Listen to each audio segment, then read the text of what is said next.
Sementara itu, lahan pertanian padi diserang jamur dan ulat. Petani padi di Martapura resah dikarenakan serangan dari jamur dan ulat tersebut dapat mengakibatkan kematian pada tanaman padi dan dikhawatirkan akan beresiko pada gagal panen.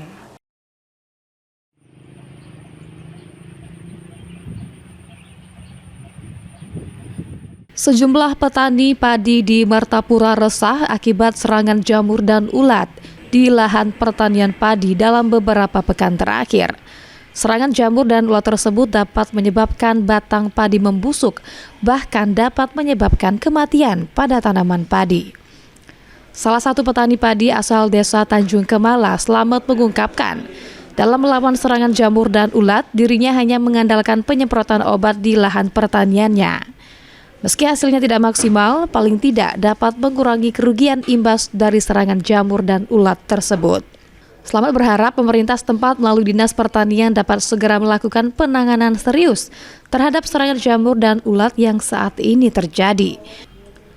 Karena dikhawatirkan kondisi tersebut terus berlarut dapat menimbulkan resiko gagal panen pada musim panen pendatang. Yang dikeluhkan oleh petani ini Mas, apa masalahnya itu ulat itu dengan jamur Mas, jamur padi Mas.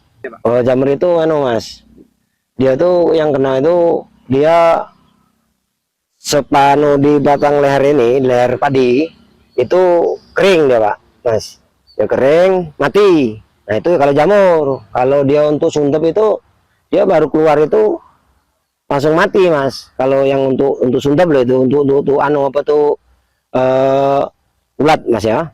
Untuk ulat itu dia baru keluar mati. Elvandri Jeffriyadi, PAL TV.